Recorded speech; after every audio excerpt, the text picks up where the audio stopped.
Nice world videos. We're back in Torrevieja city, of course, a busy city, as you know. 187 million euros is just being invested here in January 2026. And yeah, as the tourist is booming here in Spain, Sánchez is set to ruin it. And 12 areas in Spain, 12 regions, he's been accused of actually criminalising the tourism in Spain. With this new framework he's about to set out. We're up by Playa de Cura beach at 11 o'clock in the morning, and Torrevieja gets over 400,000 visitors a year, tourist visitors, and the whole of Spain gets 67 million international tourists every year. But Sánchez seems to want to ruin all that with all these plans he's come up with, and there's 12 regions of Spain that are just not happy with his framework about addressing the tourism here in Spain. And considering 12% of the GDP comes from the tourists, 12 of the regions are one of the biggest regions. Andalusia, where you've got Costa del Sol, Valencia, you've got Murcia, Aragon, and the list goes on. But all over Spain, all these regions, he wants to control the tourism now, and he's coming up with plans to ensure that there's a way that it doesn't affect the economy, and it really addresses the tourist problem. So I don't think there is a tourist problem myself. I mean, look at it, the place is flooding, they're making 12% of their actual GDP on the tourists, and all the bars are thriving. This is busy all year round, Playa de Cura, and most parts are just along here on the Costa Blanca, or where the Costa, of course, where there's a lot of expats. But yeah, popular place, Torrevieja, and yeah, like Barcelona and places like that, Madrid. He wants to address tourism in all them areas, but they're not happy because they're just saying he's going to be ruining tourism altogether. Of course, the tourism brings a lot of jobs as well to Spain. So with a lot of tourists coming over, with the increase in already, like I mentioned, 7 million international. That's a 4% increase already on last year, and we're only in October. And Torrevieja's 400,000 is growing as well, and with all the new investments here and the property prices shooting up. So does he want to ruin the bubble? Seville declaration comes as the government is pushing its strategy to make Spain leader sustainable when it comes to tourism, but he's not going the right way about it. But all these regions are arguing about it, he's damaging it, and he's putting tourists actually to risk rather than help it grow. They're actually saying it's going to backfire. And yeah, they're always putting a lot of scare stories out about tourism, and now they're trying to control it, but they won't be happy when they all disappear and off somewhere else, off to India or somewhere like Greece or something. So Spain needs to sort its act out, because a lot of the problems, as you know, is all down to shortage of properties. But are there shortages of properties in Spain?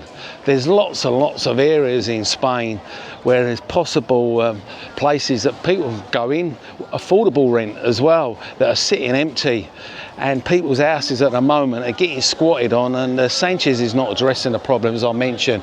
Spain is one of the biggest squatting problems probably in the world, because nearly every 100 houses has probably got a squatter in, hence why they have squatters insurance here in Spain. And they seem to have a lot of laws backing up squatters as well, saying somewhere to live. So they're basically breaking into your house. If you don't do nothing in 48 hours, they can stay there until you go through the court system. Of course, they do different ways of doing it as well. They actually rent first, and then don't pay after 2 months, and then they have to fight and go down the legal road.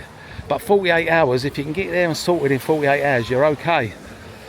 But yeah, it's a big issue here in Spain, and they're saying these people in Spain can't afford places to stay.